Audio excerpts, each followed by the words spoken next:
Welcome to star 9 news. కేంద్ర ప్రభుత్వం తలపెట్టిన వైజాగ్, చెన్నై, బెంగళూరు కోస్టల్ కారిడార్ నిర్మాణానికి భూసేకరణ కార్యక్రమం ప్రారంభమైంది. ఈ క్రమంలో గూడూరు ఆర్డీఓ ఎం కిరణ్ కుమార్ తిరుపతి జిల్లా కోట మండలం కొత్తపట్నం గ్రామంలో గ్రామసభ నిర్వహించి స్థానికుల నుండి అభిప్రాయాలను సేకరించారు. గ్రామసభలో గూడూరు ఆర్డీఓ కిరణ్ కుమార్ మాట్లాడుతూ కోస్టల్ కారిడార్ ప్రాజెక్టు నిర్మాణానికి భూసేకరణ జరుగుతుందని, ఈ క్రమంలో రైతులకు ఎటువంటి అన్యాయం జరగకుండా భూసేకరణ ప్రక్రియ ప్రభుత్వ నిబంధనల ప్రకారం పారదర్శకంగా రైతులు మరియు అధికారుల సమక్షంలో నిర్వహించబడుతుందని, అందుకు అవసరమైన చర్యలు తీసుకున్నామని వివరించారు. కావున రైతులు భూసేకరణ ప్రక్రియ వేగవంతంగా పూర్తయ్యేందుకు అధికారులకు సహకరించాలని విజ్ఞప్తి చేశారు. ఈ కార్యక్రమంలో వివిధ శాఖల అధికారులు, స్థానిక ప్రజాప్రతినిధులు, ప్రజలు, రైతులు తదితరులు పాల్గొన్నారు.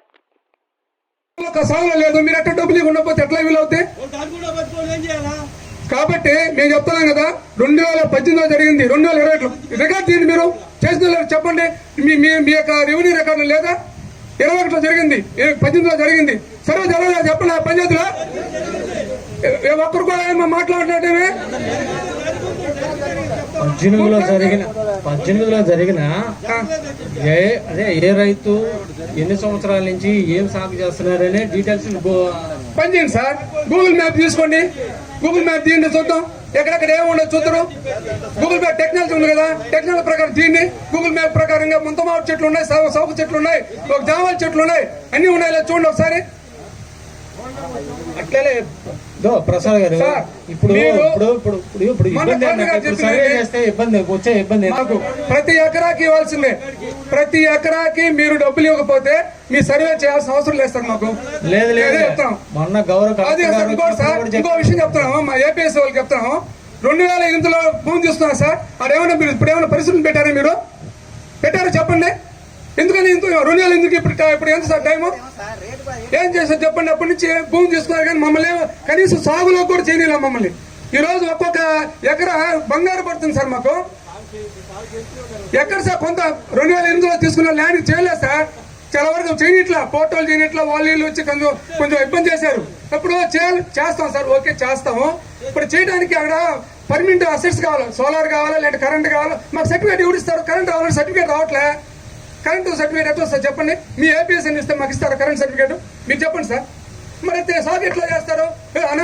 అనాధనంగా ఏదో విధంగా చేస్తారు కానీ మామూలుగా యాడ్ చేస్తారు. మీరు సాగు మేము ఎందుకు కోల్పోవాలా? మీరు పరిస్థితులు పెట్టకపోతుంది, దాన్ని మాకు సాగు చేయనిపోతుంది. మేమంతా నష్టపోయినట్టు మా రైతులు చెప్పండి. మా డబ్బులు కొంతమందికి ఇచ్చారు, కొంతమంది డబ్బులు ఇలా. మేము మన కలెక్టర్ గారి దగ్గర మాట్లాడుతుంటే ఆర్టీ గారు ఆపండి అంటుంటే కామ్ ఉన్నాం. మేము చెప్తున్నాం కదా, మాకు ప్రతి ఎకరాకి మాకు డబ్బులు ఇవ్వకపోతే మేమైతే సర్వే చేయను సార్. అవునా కాదా చెప్పండి. ఇప్పుడు దాన్ని తేల్చడానికి డాక్టర్ గారు మొన్న వచ్చారు. ఇందుకు ప్రజెంట్ సర్వే చేస్తే ఫీల్డ్ మీద ఎవరున్నారు, ఈ భూముల్లో కానీ ఏమైనా హక్కు ఉంటే, అంటే మీకు పట్టా భూములు అంటే ఏముంటాయి? మీకు పాస్బుక్ ఉంటుంది, టైటిల్ డీడ్ ఉంటుంది. కొంతమంది పాస్బుక్, టైటిల్ డీడ్ తీసుకోకుండా నోషనల్ ఖాతాలో కూడా ఉంటాయి. నోషనల్ ఖాతా అంటే వంశపారంపర్యంగా అనుభవించుకుంటూనే ఉంటారు, కానీ మీరు పాస్బుక్ తీసుకోకుండా ఉంటారు. మా భూమి మేము వంశపారంపర్యంగా అనుభవించుకుంటున్నాం, ఇవి ఎక్కడికి పోతాయిలే అనేసి. అలాంటి భూముల్లో మేము నోటిఫికేషన్ ఇస్తాం. డిఎన్, డిడి, మార్కెట్ వాల్యూ ప్రపోజల్స్ పంపించి బేసిక్ వాల్యూ ఎంత, దాని పట్టా ల్యాండ్కు ఎంత పర్ ఎకర్ ఎంత ఇవ్వాలి అనేసి నిర్ణయించిన తర్వాత అది మీకు అమౌంట్ ఇవ్వడం జరుగుతుంది. ఇంకా అలా వదిలివేయబడినవి ఏమైనా ఉంటే పట్టా భూముల్లో మీకు టైటిల్ ఉండి లేకపోతే పాస్బుక్ తీసుకోకుండా నోషనల్ ఖాతాలో ఉండేటివి ఇప్పుడు తీసుకొని రావచ్చు. ఒకటి. రెండవది డీకేటీ భూములు. ఈ డీకేటీ భూములకు సంబంధించి మీరు డీకేటీ అంటే ఏంటి? ఈ భూమి లేని నిరుపేదలు ఎవరైతే ఉంటారో, వైట్ రేషన్ కార్డు కలిగి ఉన్న వాళ్ళందరూ కూడా మీకు సంబంధించిన పాస్బుక్ కానీ ఫస్ట్ డీకేటీ పట్టా ఉంటుంది, డీకేటీ రిజిస్టర్లో మీ పేర్లు ఉంటాయి, పాస్బుక్ ఉంటుంది, టైటిల్ డీడ్ ఉంటుంది, 1Bలో మీ పేరు ఉంటుంది, అడంగల్లో మీ పేరు ఉంటుంది. ఇలా ఉండి మీకు నష్టపరిహారం చెల్లించకుండా రికార్డులలో ఏపీఐఏసి అని ఉంటే అవి కూడా మీరు సబ్మిట్ చేయొచ్చు. రెండవది, ఇప్పుడు డీకేటీ పట్టాలు కొంతమంది ఏం చేశారంటే వేరే వాళ్ళకు విక్రయం చేసేసారు. విక్రయం చెల్లదు కాబట్టి ఇప్పుడు కొన్న వాళ్ళు ఇక్కడికి వస్తూ ఉంటారు, మాకు నష్టపరిహారం ఇవ్వండి. కొన్న వాళ్ళ పేరిట నష్టపరిహారం ఇవ్వబడదు.